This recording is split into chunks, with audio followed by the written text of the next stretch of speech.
Fala galera, sejam muito bem-vindos ao canal Mundo de Renda. Hoje nós vamos analisar aqui mais um fundo de papel, o RBRR11 da RBR Empreendimentos. Esse fundo, ao contrário do Habitat que nós analisamos no primeiro vídeo do canal, ele é um fundo high grade, né?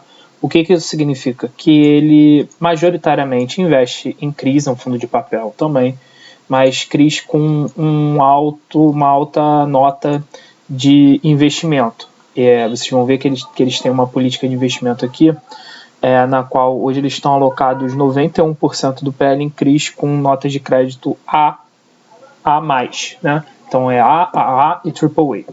Então são CRIs menos arriscados, com garantias maiores e melhores. O que faz com que o fundo seja um fundo de muito menos risco do que o Habitat, por exemplo. Tá? Deixa eu ver aqui que eu selecionei ele hoje para a gente tá analisando, especialmente porque ele está quase nas mínimas dos últimos 92, dos últimos 52 semanas, do último ano. Né? Isso é explicado pelo mesmo motivo lá do Habitat de praticamente quase todos os fundos de papéis. Vocês vão ver que eles estão perto das mínimas, né? Porque nesse cenário de deflação que a gente está vivendo aí, setembro estamos indo para o terceiro mês de deflação, o rendimento, o yield do fundo mensal tem sofrido por conta do componente IPCA, né? Lembrando que a maioria desses fundos investem em CRIs que são indexados ao IPCA mais algum spread. Então, nos meses em que a deflação no componente IPCA, o rendimento do fundo, o rendimento distribuível e, por consequência, o yield distribuído, né? O distribuível e o distribuído são reduzidos. Vamos falar um pouquinho aqui do fundo. Você vê que ele está nessa faixa hoje negociando de 93,50 e a mínima dele foi 92,41, que foi naquele sell-off de final de novembro do ano passado, que se mostrou ser um excelente ponto de entrada, com o fundo aqui chegando a valorizar, um fundo de papel valorizar aqui cerca de 12% só de cota, né? Falando aqui só de cota, fora os dividendos, em 6 meses, né? E a partir dali o fundo começou a ter uma queda acentuada no valor da sua cota, que foi justamente o período em que a inflação começou a dar sinais de que haveria uma deflação ali, principalmente nos meses de julho, agosto e setembro. Você vê que aqui a gente está numa tendência de queda do valor da cota desse fundo. É um fundo que hoje está entregando 13,84% de yield líquido de imposto de renda, porque, como a gente sabe, os rendimentos não são de fundos imobiliários, eles não são passíveis de cobrança de imposto de renda. É um yield muito bom, lembrando que a gente está com um CDI de 13,75, só que esse 13,75 é bruto. Então é um yield muito bom para um fundo de baixo risco de papel. Vamos seguir aqui. Você vê que o valor patrimonial da cota está em 96,37, ele está negociando aqui hoje a 3% abaixo do seu valor patrimonial. Lembrando que esse valor patrimonial aqui também está sofrendo com a marcação a mercado da deflação do IPCA. Então aqui é quase como se tivesse um duplo desconto, né? Quando esse IPCA acomodar e deixar de ser negativo, é possível que essa cota aqui, o valor patrimonial da cota, se valorize. Tá? É um fundo que está com um percentual muito alto em caixa, na minha opinião, 11,81%.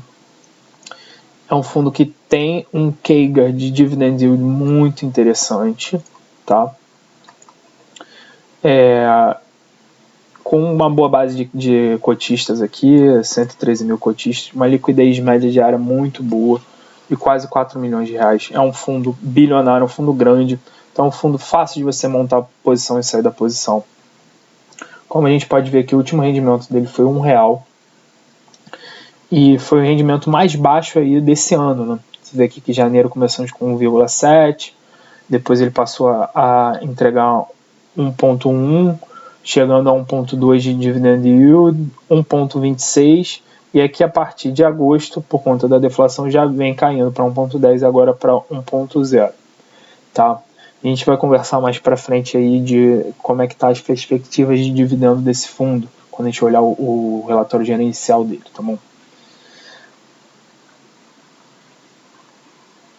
Deixa eu ver aqui, ó, um fundo com patrimônio líquido de 1,3 praticamente bilhões, né? Um fundo bilionário, um fundo grande.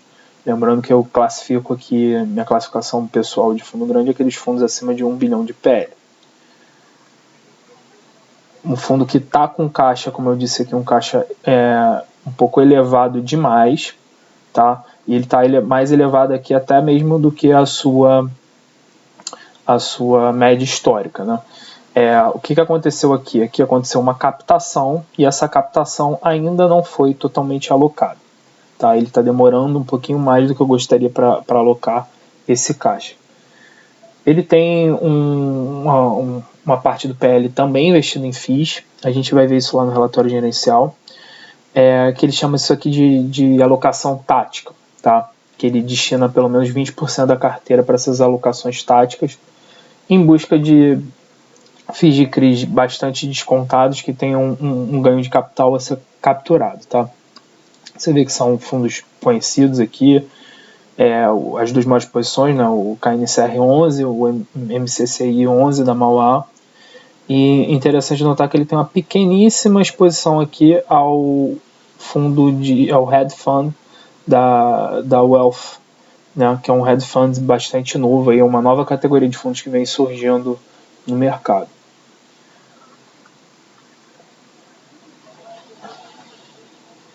Vamos agora aqui para o relatório gerencial dele. Esse relatório gerencial ele saiu aqui no dia 26, tá?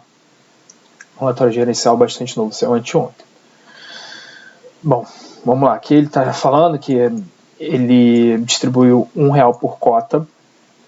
Entretanto, aqui vem uma informação bastante importante. Ele tem 0,55 por cota ainda de reserva a ser distribuído nos próximos meses.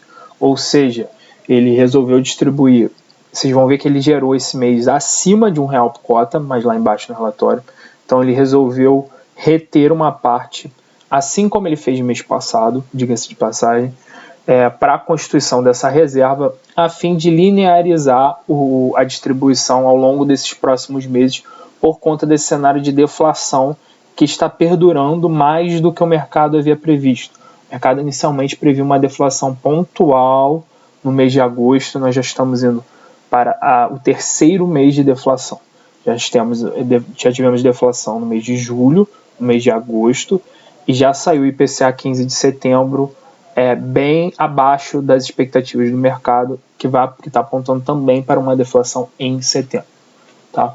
O fundo ele é bem diversificado em indexadores, que é algo que eu gosto, que eu critiquei lá no Habitat. Você tem 65% das operações em IPCA e GPM e 31% em CDI. E ele hoje está alocado 5% em FIIs. Como eu disse, eu não gosto de alocações em FIIs em fundos de papel, mas essa alocação ela é pequena e ela está dentro de uma carteira tática que está dentro do mandato do fundo.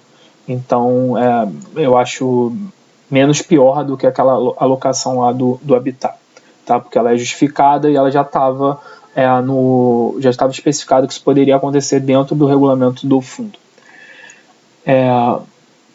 Aqui ele faz um gráfico muito interessante, que ele faz uma cesta de fundos com um percentual que o RBR tem, fundos CDI+, os fundos inflação mais, e o RBR.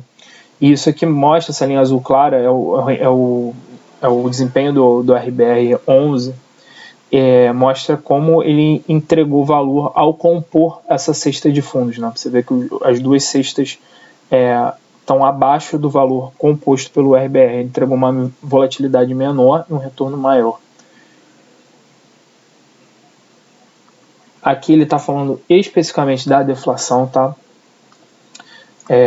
Essa aqui potencialmente em setembro agora já está certo, praticamente certo, né?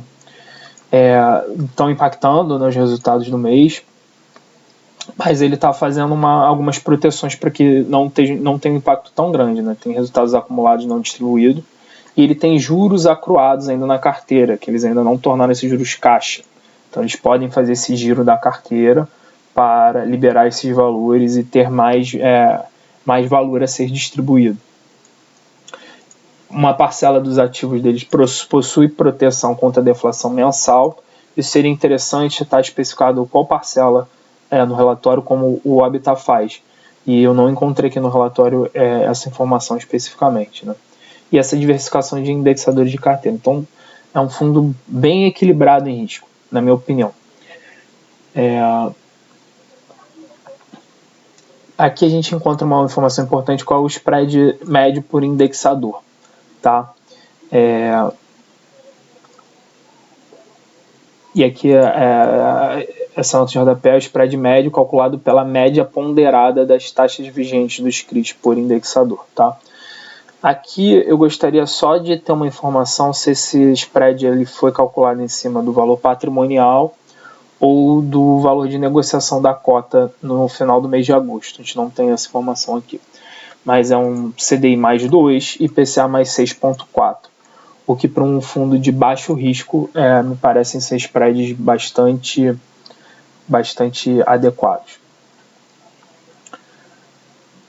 Aqui a razão, o LTV do fundo, você vê que ele tem 66%, então ele tem um... O que isso significa? Significa que para cada R$100 emprestado, ele tem R$166 em garantias. Então é um excelente LTV.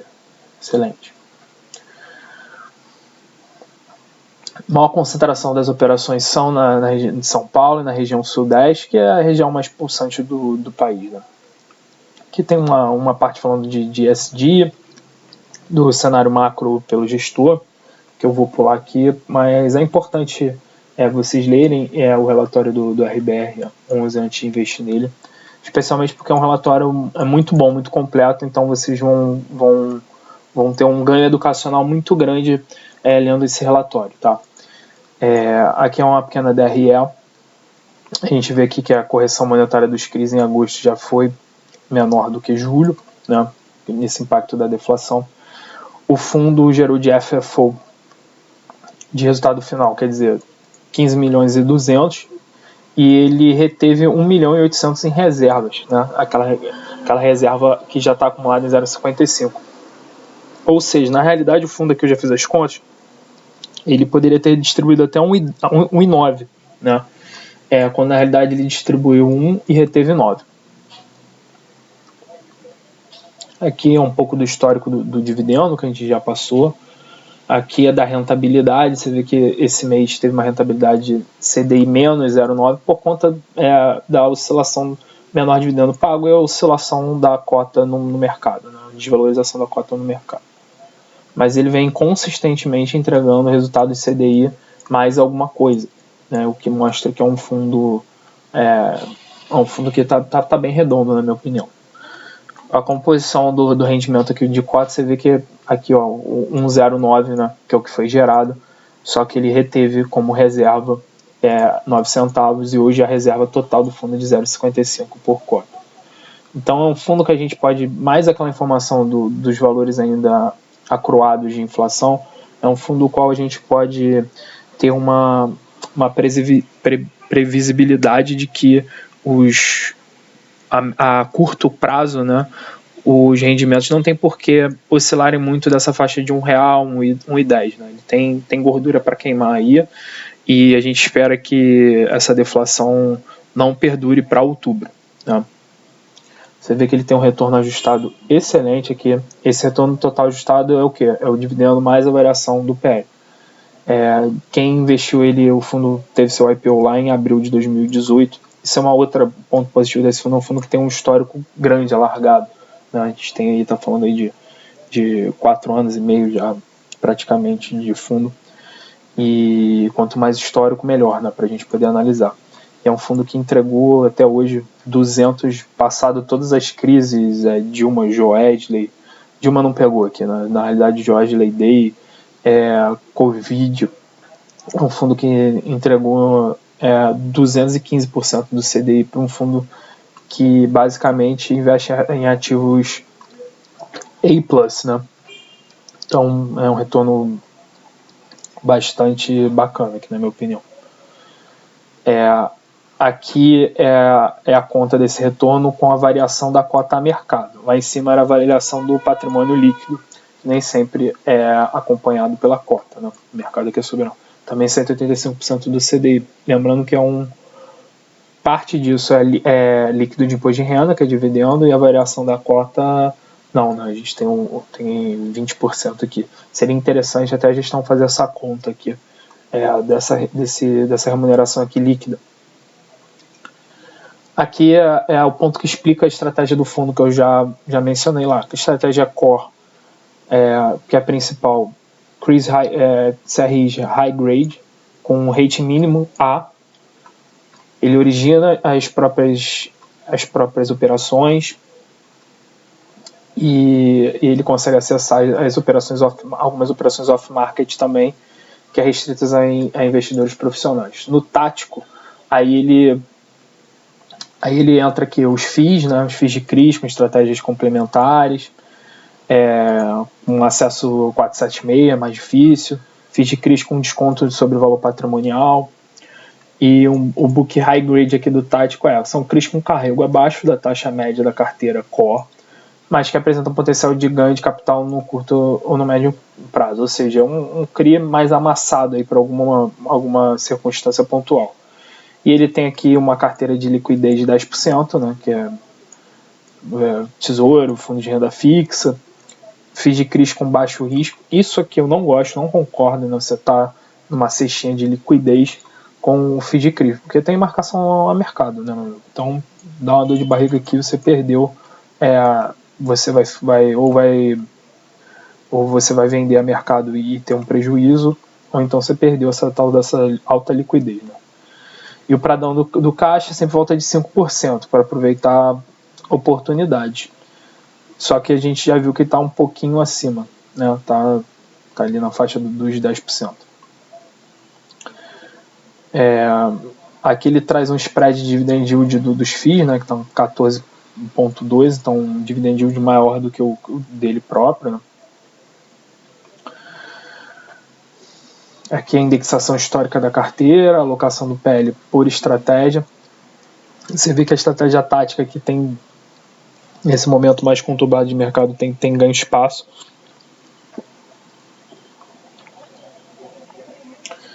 Aqui ele faz um cálculo de rentabilidade dentro da duration do fundo, né? A duration do fundo vai até 2026. Então, a gente está falando aqui, na realidade, de uma rentabilidade aqui média ponderada de 12,27%, né? Se caso carregado todos esses CRIs até o seu vencimento.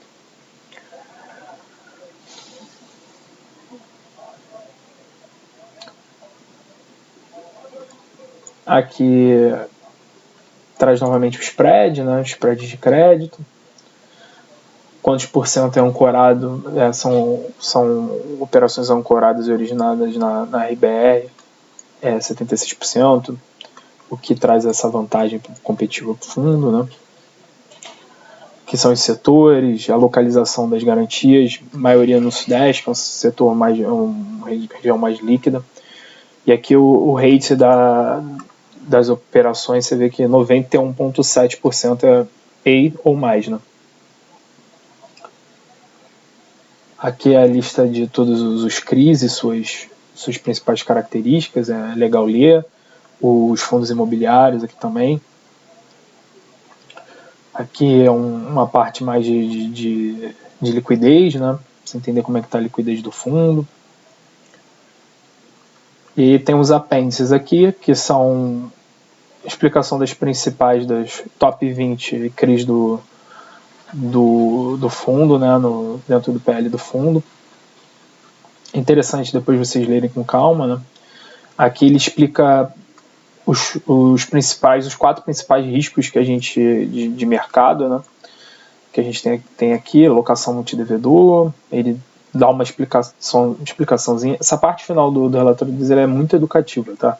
Então vale a pena ler com calma e estudar isso aqui, que você vai sair com uma bagagem imobiliária um pouco maior, né? Que ele fala um pouco da metodologia da análise do rate, né? Também mais uma aulinha aqui, muito interessante para quem não entende essa parte, e como é o processo de aprovação das operações que vão entrar no fundo. E aqui até tem alguns conceitos educacionais, né, explicando o que é um CRI, né? Como eu disse, é um relatório bastante educativo, bastante interessante. Então, pessoal, é isso. Espero que vocês tenham gostado. Peço novamente que continuem assistindo os vídeos do canal, se inscrevam e batam no sininho aí para novas notificações aí dos próximos vídeos. Valeu, um abraço.